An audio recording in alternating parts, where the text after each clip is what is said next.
You are getting ready to listen to the voice of Dr. Rhadi Ferguson, 2004 Olympian, four-time national judo champion, Brazilian Jiu-Jitsu black belt, author, speaker, and coach.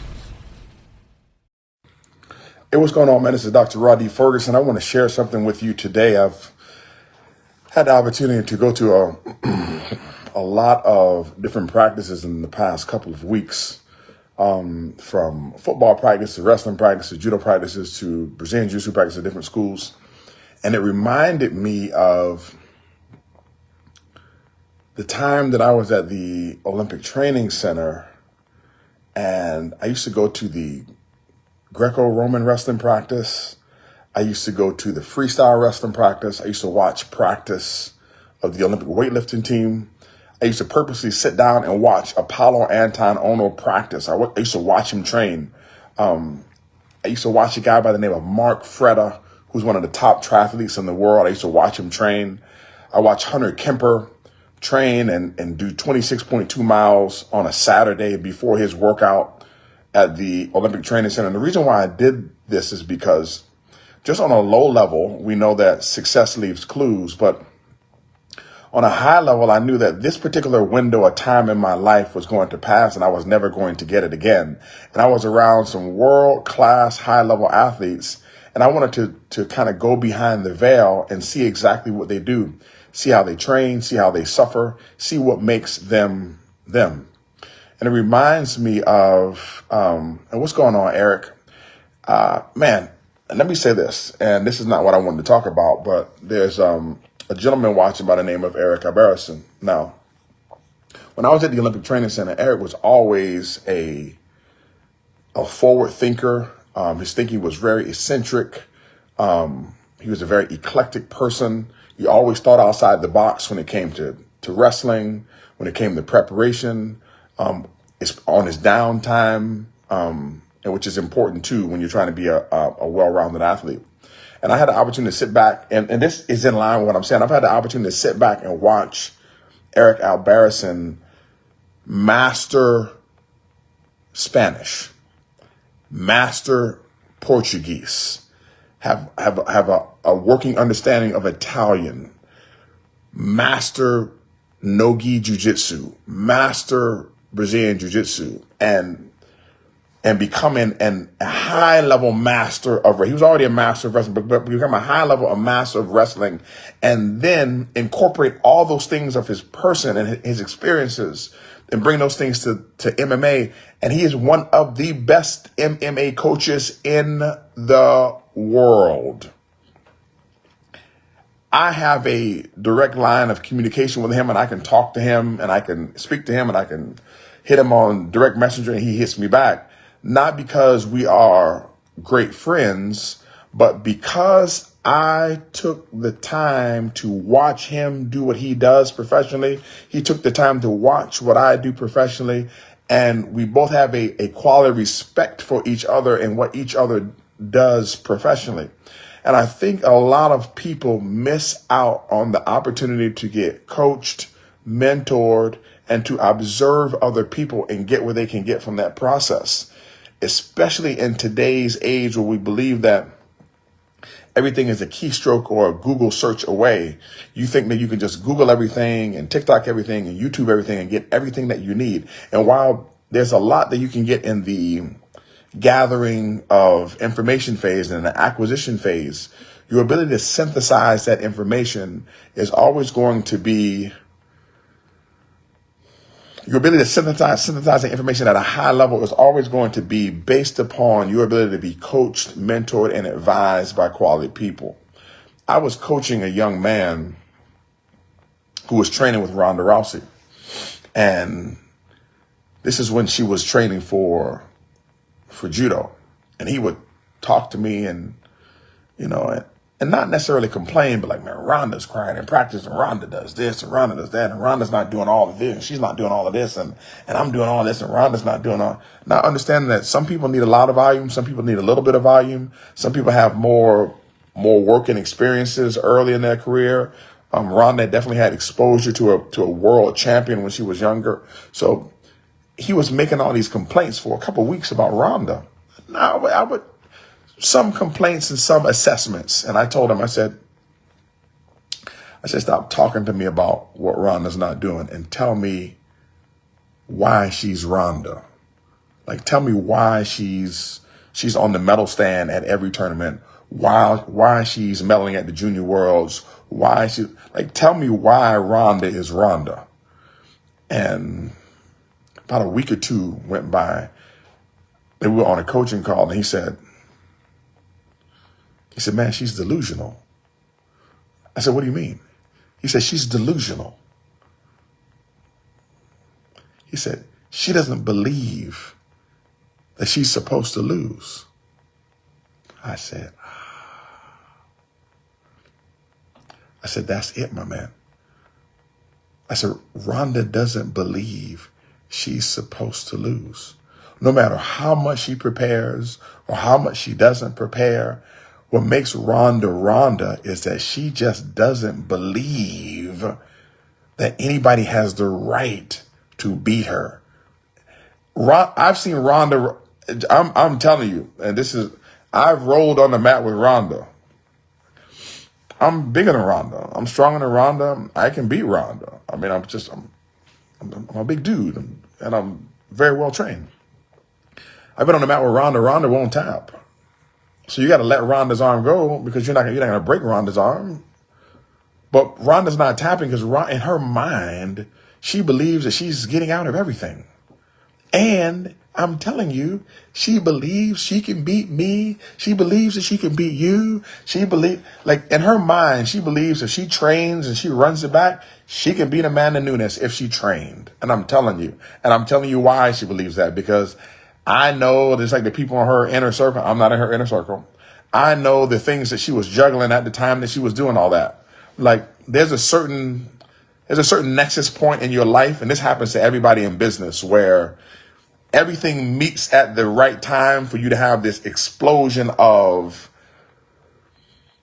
success. And for her, it was an explosion of financial success. So the time when she was coming up in the UFC, and the time she was doing the movies, and the time she was in the WWE negotiations, and the time when she was in, all those things were kind of happening at one time. And there was no way to concentrate on one thing, but all of them were happening at one time to create a massive cash grab when they were going on. Like, if you had Ronda's money, you can burn your money. And I don't care how much money, and this is no disrespect, I'm not even going to mention the names. I don't care how much money some of these top level women in MMA think that they have. They do not have Ronda Rousey money. Ronda Rousey's had the WWE SmackDown Championship, the WWE Universal Championship, the Strikeforce Championship, the UFC Championship, and I think held the belt in what, 2 different divisions. You're talking about somebody, and I tell people when they talk about Ronda, I say, you're talking about somebody who they teach. When they have classes on women's sports in college, they're mentioning Ronda Rousey because of what she's done in combat sports to bring women's MMA into the UFC. Like you can have all these arguments about she's a one-trick pony and she does this. Ronda's been competing and fighting longer than some of you have been alive. And she's done judo, she's done jujitsu, she's done the gi, she's done the no gi, and she went and learned professional wrestling. You can't just, you and I, you two. Oh my gosh, yes. Professor Mike, this is what they don't understand. And her endorsements, some of the highest endorsements.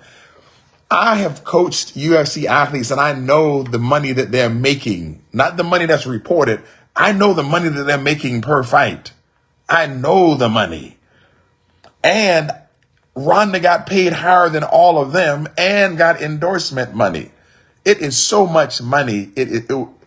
You couldn't even understand how much money it is. It's so much money. I'm surprised that she's still motivated to, when she was doing WWE, I was surprised that she was still motivated to do it. But it's what makes her her. And it was the thing that I wanted my client to understand at the time was, don't tell me about the people in the room that you're in. about what they don't have. Tell me what they have and why they're in that room. I'm going to use, I'll use Professor Mike Stewart and Coach Eric Alberracin as an example. If you go to Professor Mike and his dojo, if you go to him to learn Brazilian Jiu-Jitsu, you're missing it. You're missing the point. Like, you're missing everything. You're missing it. You need to go to him because you want to understand, how is he running his life? How is he able to be an entrepreneur? How many businesses does he run? How is he running a successful business, as well as teaching? What is his methodology? What is his conceptual framework? What is his what does he believe in terms of teaching, in terms of learning? What is his philosophical approach to life? And all of those things you want to get from him while you're getting the jiu-jitsu. Because if you're going and just getting the jiu-jitsu, you're missing the whole thing. It's like when you're training with Eric Alberracin, if you're going to Eric Alberracin to learn a single leg or a double leg, you're missing the thing. Like, you need to, I know people have watched Eric Alberracin, and I know people on the outside, they think Eric Alberracin is crazy. He's a little, off his rocker. He's really eccentric. Listen to me. You need to understand Eric Alberracin, the coach, and Eric Alberracin, the media guy that you see on Instagram, because they're two different guys. Because I've seen him coach before. I've listened to him. Like, you're talking about somebody who understands I am talking about the intricacies of MMA, especially on the cage and wrestling and takedowns and positioning. It's on a level that I wish I could explain it to some of you all, but the level is so high, it would be like you're an English major trying to sit in a room with rocket scientists and they're talking about high level, the makeup of high level fuel. Like, you're not going to understand it. When you're around Eric Alberracin, you need to understand, one, how is he doing? How is he marketing himself at such a level that he's here right now? Two, what is his magnetic thing that's causing high level grapplers to come to him without the Olympic medal, without all the championships, like, he's won some things, but what his thinking and his ability to synthesize information, why is it attracting these particular people? Why do the people who come to him, why are they constantly on TV? Why are they constantly in the middle of the conversation? Why are they constantly getting endorsement deals? Why are they how does he get in a space where he can speak, he can run a seminar, speak in English, speak in Spanish, speak in Portuguese, not stutter, and make sure everybody knows exactly what they need to know and move forward? How he created himself in such a fashion and marketed himself in such a fashion that he can now serve all of North America and South America with zero language barrier. This is what you need to understand. Because I've watched him, I watched Mo Lawal, I've watched Lloyd Irvin, I've watched, like I say, I watched Apollo Ono train. I've watched some high level people. I literally sit down and just watch and observe, because I want to see exactly what is the thing that makes them them. Let me get that thing, find out how I can add to my professional potpourri so that my aroma is such that it can attract more people to me. Because it's not just about doing the hard work. Because all of us in the profession work hard. Everybody works hard. Everybody's working hard. If you think that the people out here aren't working hard, man, you got another thing coming. Everybody's up at 5:30. Everybody's grinding all through the day, taking a small nap when they can, up till 2, 3, 4 in the morning. I'm telling you, Eric the same thing happens to Eric that happens to me. You'll be sitting down preparing for a fight or preparing for something or going over some game plan. You're watching film over and over again. You go to sleep and then 2 o'clock in the morning, you're like, shit, I got it. This motherfucker's dropping his fucking elbow. And you'll see it. The picture will be so clear. You got to get up and start calling the people, have a fucking practice session at 3:30, 4 o'clock in the morning. And because there's always something when you're coaching somebody, training somebody, I don't care if it's judo, wrestling, MMA, when you sit down and you watch film over and over and over again, you watch over and over and over. This happened to Chris Round and I with Kayla Harrison. Because we did the scouting report for Kayla Harrison for was it 2012 or 2016 Olympics? I can't remember. Long scouting report. And we were watching over and over and over and over and over again. And at the end, it was like, boom. After like weeks of watching film in slow motion, we finally got the thing. And it only happens when you bathe yourself and you soak yourself in the sport and the art for a long period of time. And people in life say that there are no shortcuts. Let me tell you something.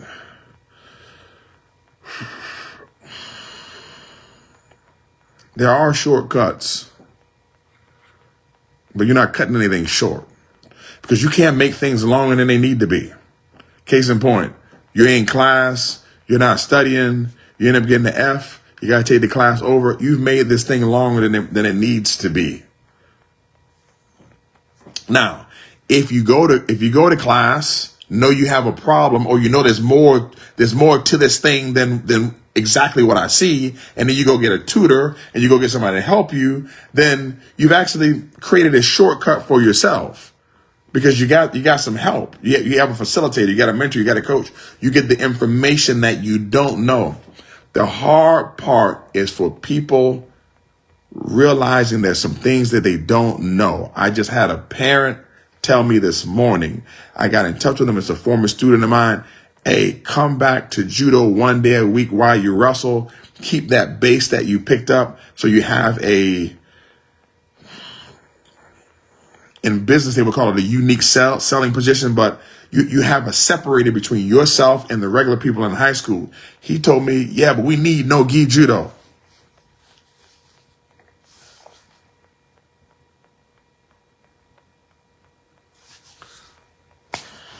Okay.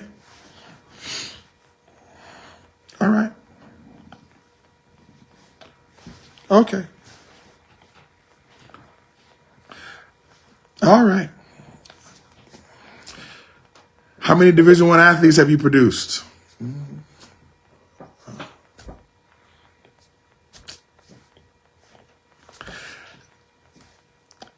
A few months ago, okay, I want you to listen. I'm not tooting my horn. A few months ago, I had the Big 12 Freshman of the Year in wrestling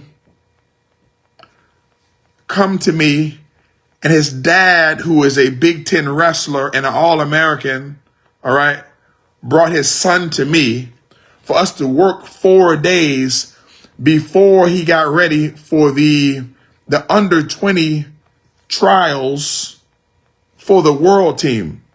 His dad could have taken him to any wrestling coach in the country.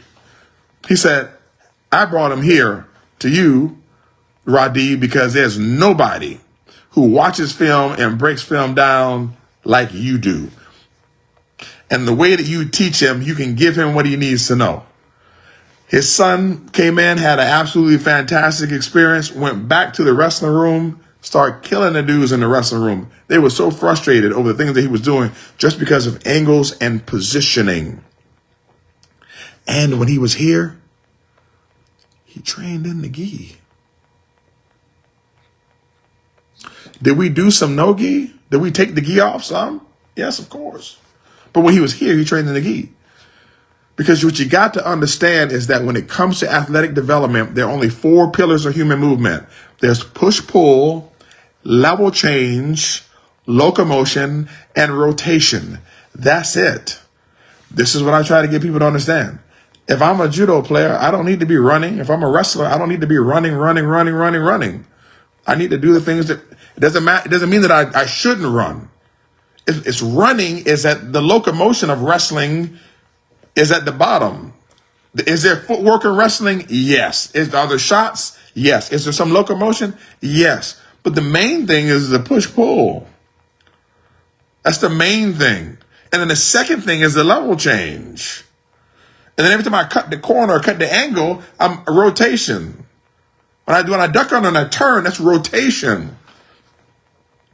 We train the 4 pillars of human movement at the basement, and then we get more specific as we go higher up the elite level.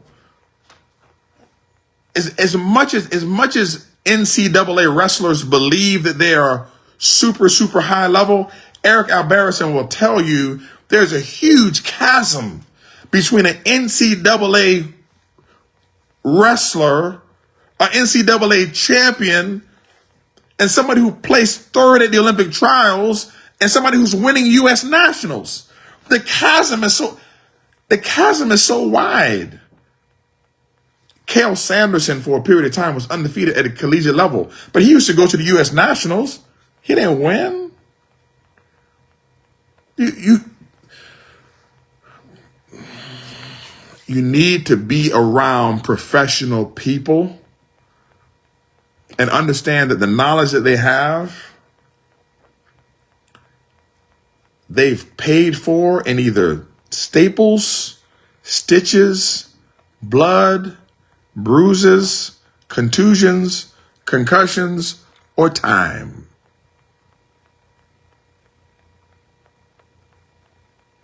They've paid for it. And if you want to get what they have to shorten your learning curve a bit, man, pay to get in those spaces.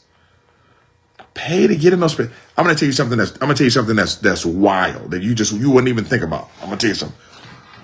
What's going on, brother Leroy? Leroy is a top-notch professional in his field.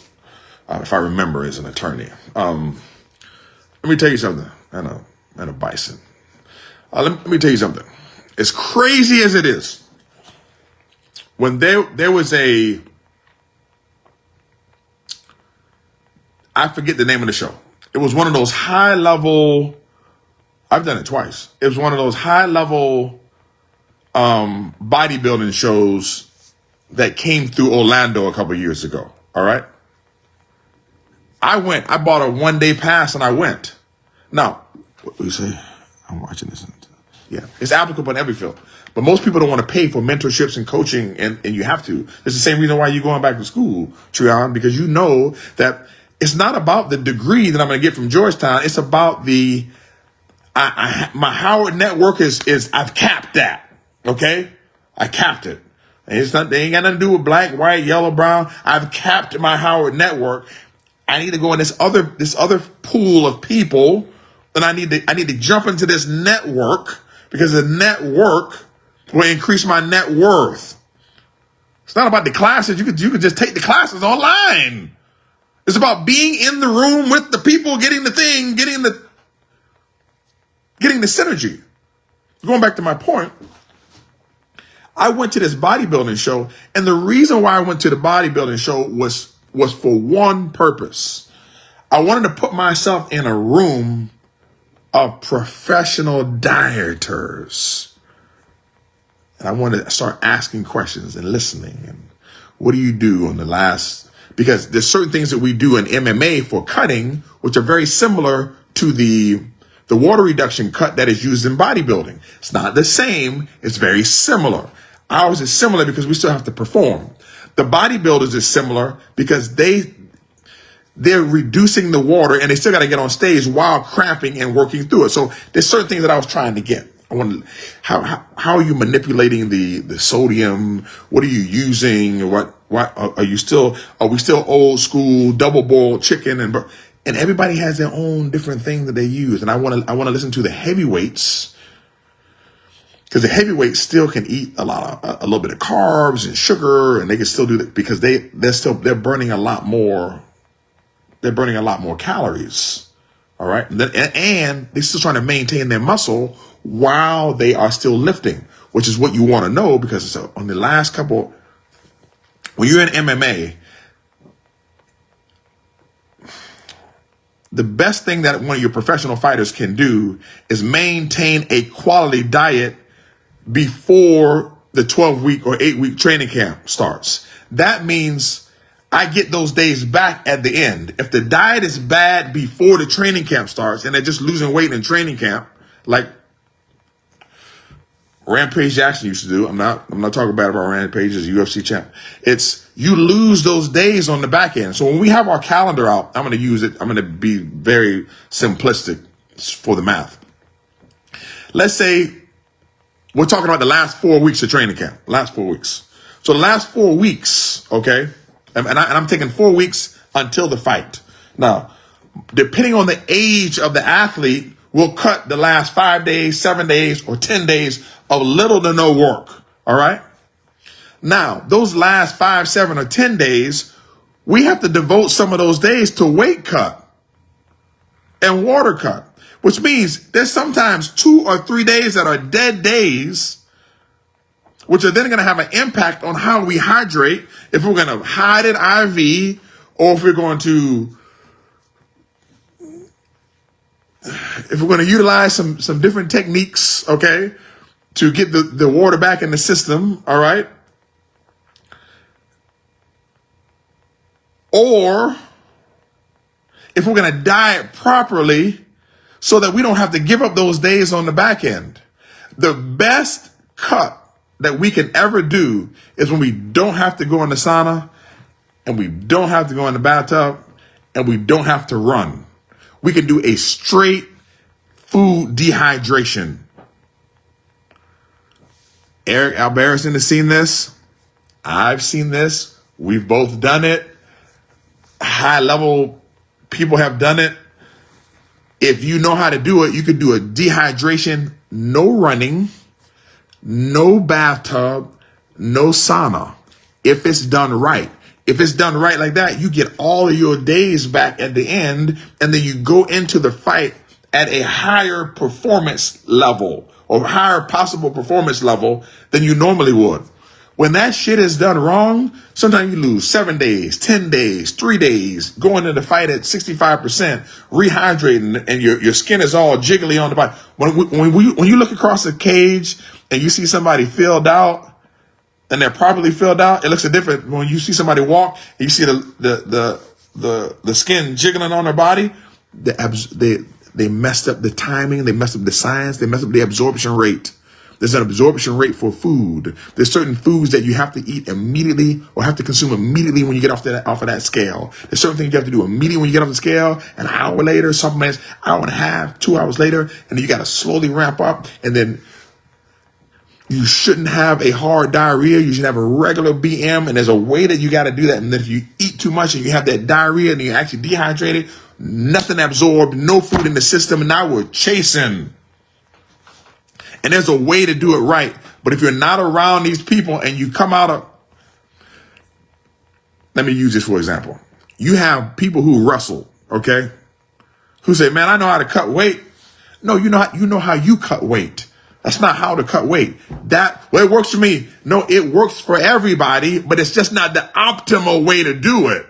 It's what you learned, but there's a higher level. If you think that the NCAA level is the highest level, you don't understand. There's a high level of how to cut weight and how to dehydrate. But if you're not around the right people, you won't know. And I'll tell you this, people like me aren't sitting around having conversations with most people about how to do it, because it costs us a lot of money to get it.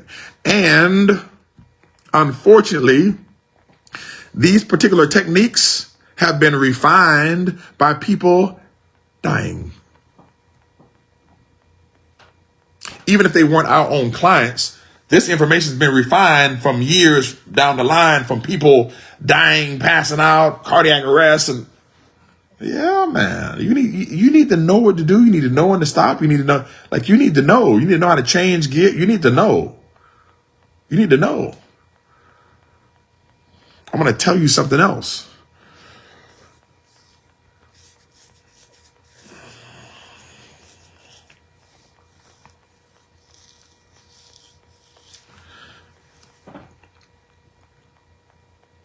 the training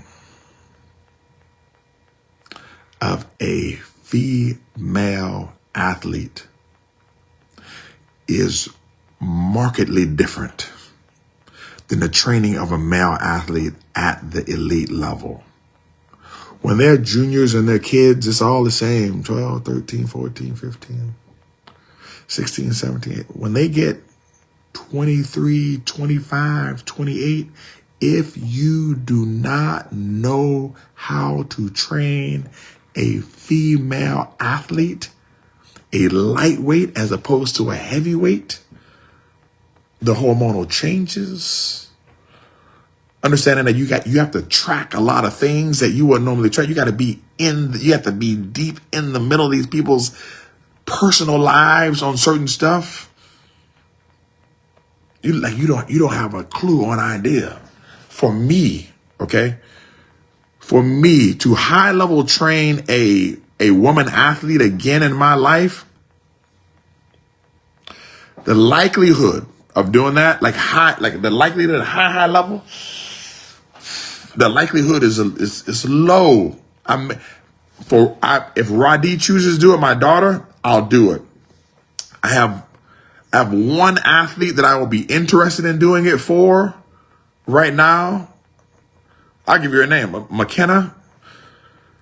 She's still young, but I will be interested because I know her parents well enough. But man,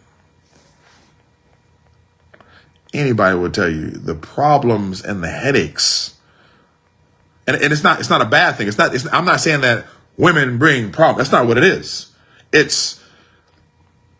I'm very familiar with the physiology of the male body and the male system. The amount of reading because research changes all the time. The amount of reading and stuff, man, it's totally different. It's totally different, which is why it's a lot easier for us to train women who adopt.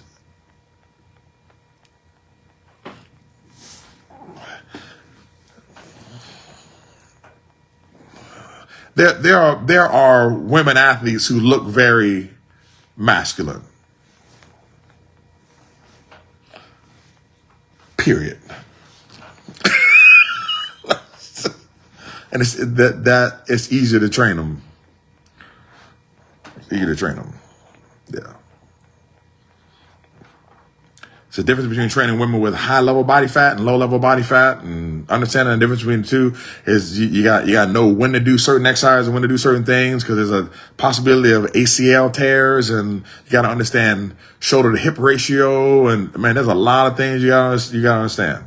But all those things you cannot get unless you're around professional individuals, professional people. My thing is this. The lesson that my client got from Ronda and the lesson I got from Ronda was understanding what makes Ronda Ronda.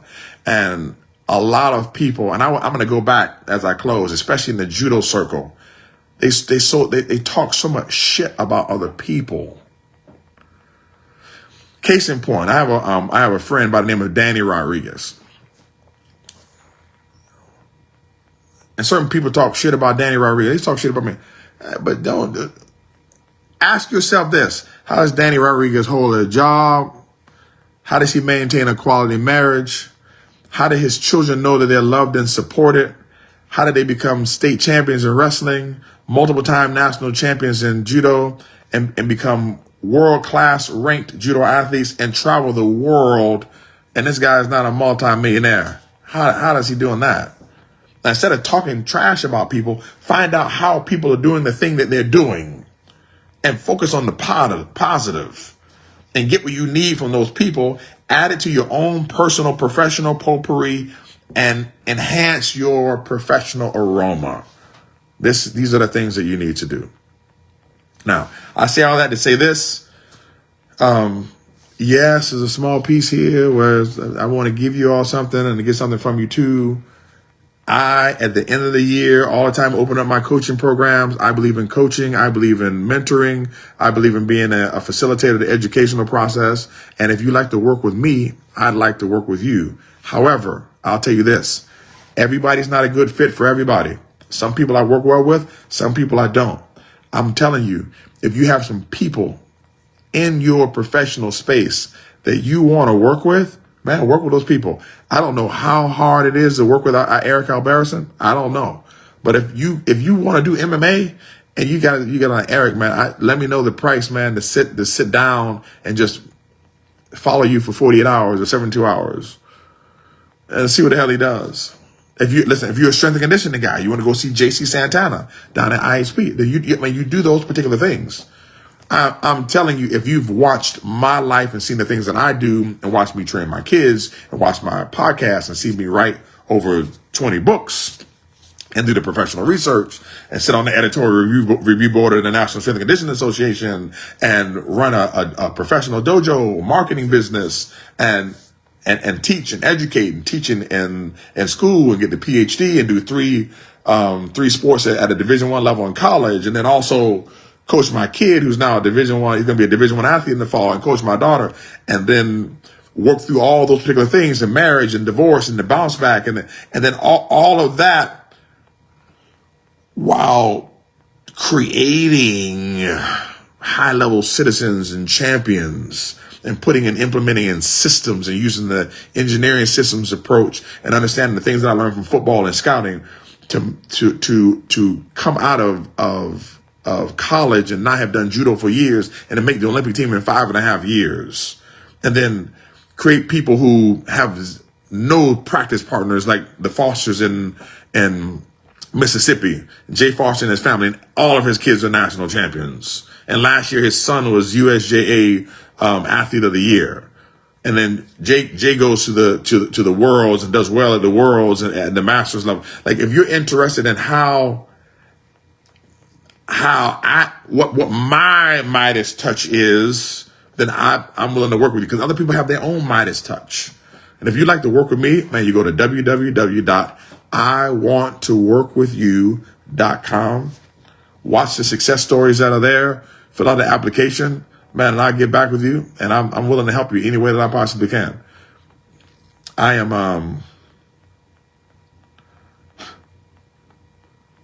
like a really good pair of shoes, my man.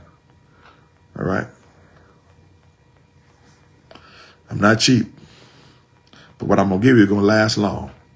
Take care. Let me see something. Ronnie Henry. Oh, man. Thank you, Brother Henry, man. I appreciate it, sir. I appreciate it.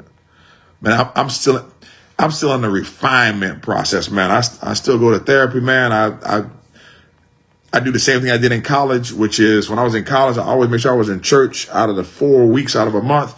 Always the minimum for me was 2. Sometimes I get 4, but the minimum for me is 2.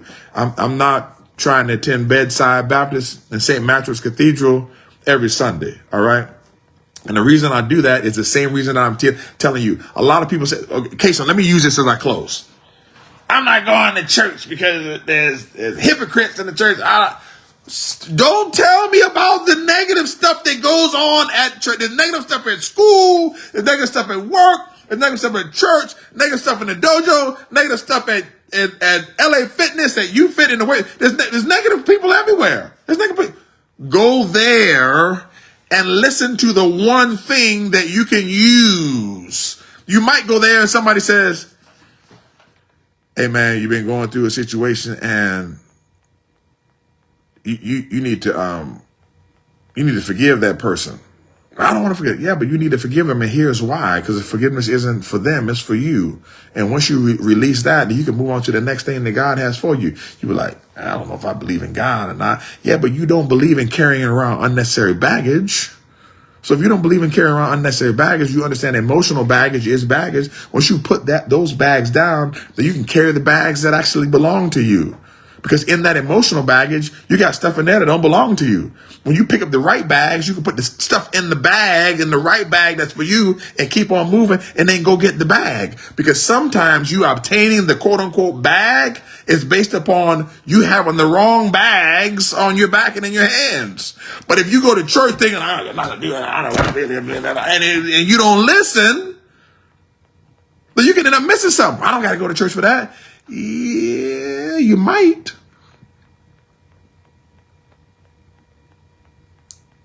You ever went to the club?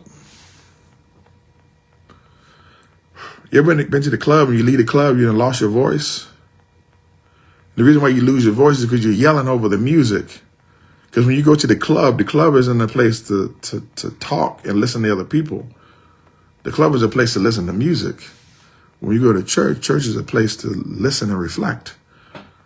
And you don't have to go to church. I'm not saying you have to go to church. What I'm saying is stop finding negative in everything and everywhere that you go and find out what's useful for you. And there may be something useful. I'm not Jewish. I've been to a synagogue. I don't practice the B'nai faith. I've been to a B'nai church. I'm not Muslim at all. I've been to a mosque. I'm not Catholic. I've been to a Catholic church. I'm not Presbyterian. I've been to a Presbyterian church. Now, I ain't going to no Wiccan church, and I ain't going to no satanic, so don't push me. You understand what I'm saying?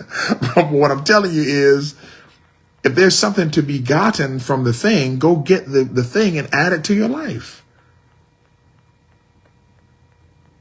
And stop looking at the negative and everything. Go grab what it is that what you need and then apply it.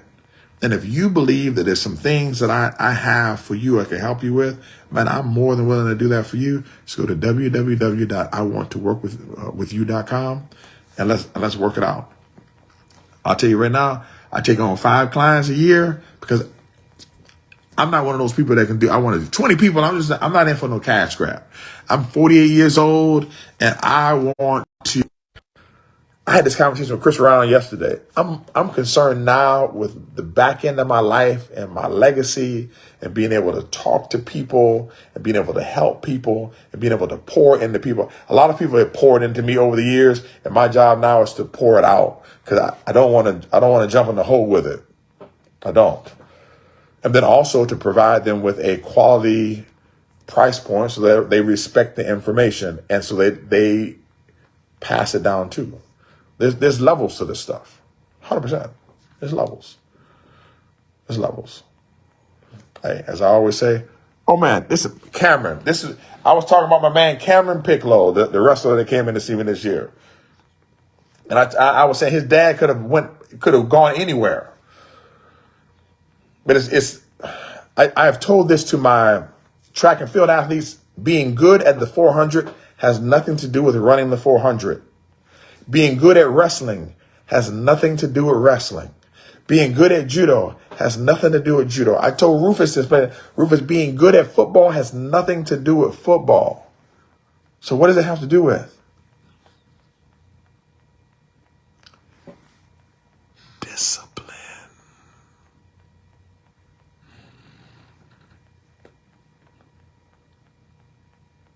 The thing doesn't matter. If you have no discipline, the thing doesn't matter. How do I become disciplined? You become disciplined by making yourself a disciple. How do you make it? No, that was Tate that was here. That wasn't Cameron. That was Tate. It was, in order for you to become a disciple, the one thing you have to do is you have to follow and you have to study. When his brother Tate was here, he watched more wrestling video in 72 hours than he watched his entire life. He was up watching videos from the morning to the night, drilling in the living room, drilling on the mat, on the whiteboard. It was an immersion program for 72 hours. And we trained. Because if you want to be good, you need to turn yourself into a disciple. Put everything down and follow me. That's what Jesus told him. I'm not being sacrilegious, but what I'm saying is you need to have an obsessive nature about that what you want to do. I've heard people in judo say this about me when I was competing. Well, he wasn't technical. Well, goddamn it, if I wasn't technical, then let me know let me know the technique that I used to beat everybody else that was in front of me. Well, he was just strong. Okay. If you believe that, then you go about your business. If that's what you believe, then how did he get that strong? Because I tell you what, you don't get strong by looking at the weights. You don't get in shape by looking at your shoes. You don't understand the sport by writing the word wrestling down on a piece of paper. That's not how you do it. You got to study it. You got to take notes. When Tate left here, he had a notebook that was filled up with information, watching, analyzing, synthesizing, asking himself first level, second level, third level questions. I need to step my foot here. Why? And when I step my foot here, why am I stepping my foot there? When I step my foot there, where is he going to put his foot? Now, why would he put his hand there? What's the likelihood of him putting his hand over here? What has he done most of the time? In the last 5 matches that we looked at when this happened, what happened? What was the sequence of events that happened? Exactly why did I do this and not do this? Why am I going through all this and all I got to do is push the person out to get 1 point? If I push a person out and get 1 point and I change the numerical tempo of the match, where I have 1-0, then what happens from the other side? How does that score change the tempo? Yeah, man. When to score, when not to score, when to spend the energy dollars, when not to spend the energy dollars. These things are all important. Important. I got Dr. Daniel Fajardo on the live. He understands. He's been in my armbar coaching program before. I'm gonna get off of here because I don't want to give away too much good stuff. But you can.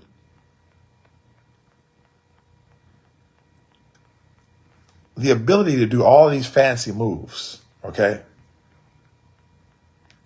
is based upon putting a bunch of simple movements together that make the fancy move work. It's like, in order for you to write a dissertation, you need to know the alphabet. You got to know the alphabet, and you got to work on your sight words and your 2-letter words, 3-letter words. And you got sentences and the paragraph structure, and then you understand how to write. And then when you understand how to write, then you understand the right format to create the documents. A lot of people want to say, man, I want to write a dissertation. Well, you need to learn proper sentence structure first. And then when those sentences come together, they make quality paragraphs. And then you can worry about citing while you're writing. But a lot of people start drilling the wrong stuff.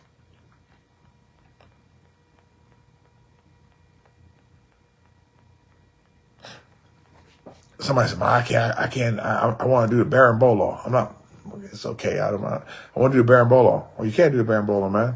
The limiting factor is your gut. Your stomach is in the way. So what do I need to do? Well, a diet and stretching. Go grab the Bend app on either the Android or App Store. Go grab that app. Work on your hips and hamstrings every day. All right, 15-minute stretch every day, and then change your diet, and then in 2 months you'll be able to do the Berimbolo without even doing the Berimbolo. Because it's the issue of mobility and flexibility. No matter how much I push you and crunch you and turn you, you're not going to be able to do it. You can't breathe. But these things people don't understand, which is why you need to seek a professional. And I'm going to get off of here, and I'm going to tell you the one thing that I've heard people say, which is the dumbest thing ever. I know my body. I know my body.